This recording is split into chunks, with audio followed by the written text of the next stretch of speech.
offensive to women. A lot of women, take issue with what Dylan's doing, but I feel like, Dylan has 8 million followers. There's so many kids watching that. They're very impressionable. They might want to change because they've seen their favorite TikTok star doing it. So I would just tell parents, kids should be careful on social media. They get very addicted easily. There's a lot of bullying on social media. I would just say to parents, just keep an eye on the kids, make sure they're safe. They shouldn't be on TikTok all day. They should be out, playing soccer, reading books. So I would just say to parents, just keep an eye on your kids, because there are a lot of people online that influence kids like this. Dylan Mulvaney is almost pushing kids to transition, telling them to, Dylan keeps saying that they're a girl, not a woman. They want to be a girl. They want to go through puberty and they're 25 years old. So, I think that manipulates children's minds, and they also want to be like these influencers. What would you say to a child if you had a one-on-one with a child who was struggling with gender dysphoria? What would you say to them? Yeah, I would just say, just remain strong, find love within your heart. Also going to church is very helpful when you hear the teachings of Jesus from the Bible. It's just very positive. And, some kids, they feel lost, they feel confused. So I would just say to the kids, you will get through this, stay strong. This is just a phase. You one day are going to be a great, successful person. You're going to have a great career. You're going to have a great education. So just please hang in there, be strong, and just know that there's people out there that will support you. Family, friends, there are psychiatrists, there are people out there to help. So, if any kid is watching this and feeling confused or lost, just know that there's people out there that can help.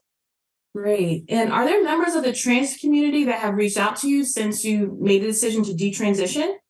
Yeah, so on one side, I've had a lot of people that have detransitioned that have actually messaged me and showed their support and, thank me for speaking out. I've had so many parents across America, saying thank you.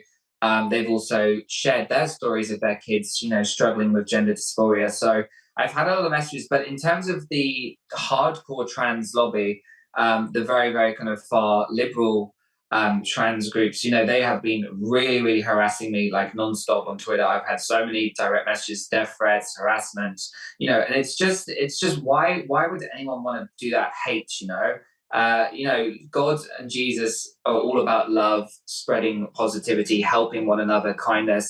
So I feel like these people, they're not happy with themselves, so they're trying to project their hate on someone else. But yeah, they've sent me so much hate. And, I almost feel like the trans lobby has almost become like a cult.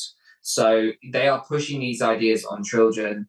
They are, pushing this into the education system. And, someone like me, I left the trans community and suddenly they attack me. They try to dehumanize me. They call me names online. They compare me to some very horrible people.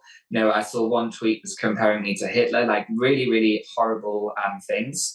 But, I just ignore that. I don't pay attention to the hate. I'm all about love. I'm all about positivity, finding God and finding happiness within. That's awesome. Ali, I just want to thank you for joining me today, and thank you for sharing your wonderful story. It's amazing, just the power of God and Him changing your life, and how you're really on a mission to, save children. So that's awesome. Thank you so much. Thank you. I really appreciate that, and have an amazing day. You too. Thank you.